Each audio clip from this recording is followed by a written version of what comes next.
considered traditional religion because they worked often 7 days a week, and there was really no time. But one of the things I discovered is that once the girls were in Van Diemen's Land, there were documented incidents in the press because the papers had nothing to do but write about these, people who they termed wild creatures transported from the other side of the world. There are incidents where they would sing and dance under the moonlight. So it was the camaraderie, that kind of spirituality. Oh, nice. Yeah. Like the universe, blessing exactly, the universe. Exactly. Yeah. And the Cascades Female Factory, where the women were imprisoned, is in a very damp and cold, but it's under this beautiful mountain. And the papers describe them on a moonlit night, dancing under the moonlight. So they still managed to find joy in solidarity. They helped one another, and they also rebelled against their captors in many ways. And I think that's part of the, what maintained their spirit, that they absolutely refused to be broken.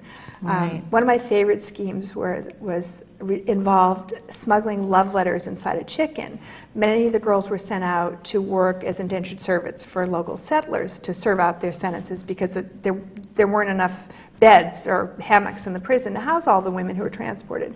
So they relied on a corrupt prison warden who they could bribe with a chicken to smuggle love letters to their lovers who they met in the town and figure out where they were going to meet. And this was this elaborate scheme of, love Very letter inside a ingenious. chicken. Is there a part in the book that you'd like to read to us? Sure. Is there special? Sure. Well, the title "The Tin Ticket" came from the fact that many of the girls who went through Newgate Prison were given a numbered tin ticket around their neck with a red ribbon, and every woman was numbered and kind of tracked like dogs. And it's also allegorical because the girls were treated as disposable commodities, just like tin, the cheapest metal.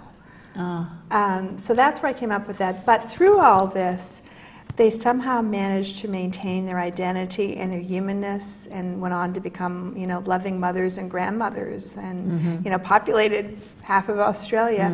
So one of my kind of favorite passages is about Agnes, who sounds like you fell in love with too. It's very spirited, and it's about when it's her first day on the ship, the Westmoreland, and she has the tin ticket around her neck. Oh, okay. So it's just a paragraph.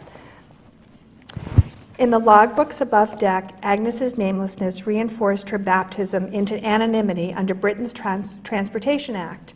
It belied her true function as breeder and tamer for a motley aggregation of felons, freemen, and adventurers currently wandering the wilds of Van Diemen's Land. Below decks, the name Mary and Michael Macmillan had given their daughter in 1820 grew ever more precious. 4 years before, Agnes had concocted the fake name Agnes Ready, hoping to hide her identity from the judge and the gavel. Her clumsy lie had only made him more determined to deport her. Now her real name had never seemed more important. She wasn't going to give it up that easily. As number 253 drifted off to restless sleep, she whispered 5 defiant words into Westmoreland's darksome hold. "My name is Agnes Macmillan." Oh, well, you can tell just from that how powerful she was going to be in the story, really. And you said this took you about 6 years. Yeah. 6 years. And initially you stayed in Tasmania for how long? I was there 3 weeks. This was my big, midlife crisis trip before I started paying college tuition. So I thought, I better have a final fling because I'm never going to travel anywhere again. Yeah. That started the whole journey. And then last year, the descendants were kind enough to invite me and my significant other to come and stay with them in their homes and to follow the trail. And just, lovely people invited someone I'd been emailing for 5 years, invited us into their homes. Oh, that's wonderful. So I imagine as you were writing the book, did you have visualizations, like sit right maybe where they sat, or I near the did. water where they took off from, and I did. And just kind of, is that where your storyline would go, or? Yeah, well, I wanted to be accurate history, which is why I have, I think, 28 pages of endnotes, but it's written as a story. But I wanted to be accurate because, particularly as an American writing about an Australian subject matter, but the first thing I did when I returned to Tasmania was to go to the Cascades Female Factory and stand by the windows where the girls were in prison, and next to the remains of the solitary cells, which were 4 feet by 6 feet, and touch the stone wash tubs where they scrub, for hours every day. And that, was very emotional, and walk their trail that they would have taken from the docks. And you think about this, these girls came, like Agnes came from Glasgow, and they arrived in this land where the stars look different. The seasons are reversed, so Right. you leave in summer and you arrive in summer, and you think things like, these are city girls, and they see kangaroos and echidnas and So bouncing foreign to around, them. and they must have thought, what kind of a place is this? And there's no way off. Yeah. But there were also a lot of rebels at this female factory. There's no way off the island, but some women managed to escape. There was a famous woman named Jemmy the Rover who, with a spoon, managed to escape. Got men's clothing and lived as an axe cutter for a year, out as a timber cutter, and later married one of the timber cutters she met. Oh, isn't that And she was the hero to these girls Wow. because she escaped. Yeah. She lived life. She lived life to the fullest. She did.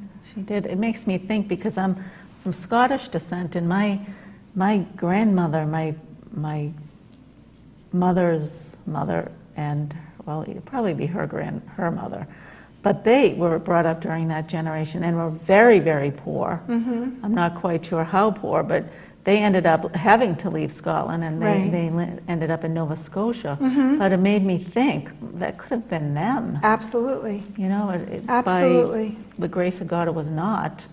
But it just makes you. It made me feel during reading this how incredibly blessed we are to be women in the 21st century. Absolutely. I mean, just thinking of what they went through. Mm-hmm. And they had the courage to survive. Although, it's my fervent hope that, as people read this, they'll think, geez, one person can make a difference. And there's still millions of girls and women who are trafficked today, as essentially slaves or servants or for the sex trade. And, you got to start somewhere, Yeah. Now, when do you do your writing? Are you getting up in the morning or late night? Well, I'm late night. Like most writers, I think I read a statistic in the Wall Street Journal that only 5% of published writers make a living at it, and most of those are either celebrities or criminals, and I don't have talents in either of those areas. So most of my books have been written pretty much from 9 at night till 2 in the morning, and evenings and weekends. And but this story I still carried me through because it was like discovery, mystery, because I thought, little questions I would ask, like, what happened when they were when they knew they were instinctively there was no way back, and they're on the docks of London? What was that scene like? And I happened to discover in a book I bought in a used bookstore that a coin collector discovered in the UK in about 1990s these convict love tokens that, while the girls were in prison, they'd smooth off a coin and leave little messages on that they would tap in with a nail and give press it in the hands of a loved one before they left for Van Diemen's Land. And it just happened, one of the women I wrote about left behind one of these, and I have a photo of it in the book, and it's now in a British museum, Anne Maloney. Oh. And most of them were done by men. But, artifacts of women's history, I find fascinating.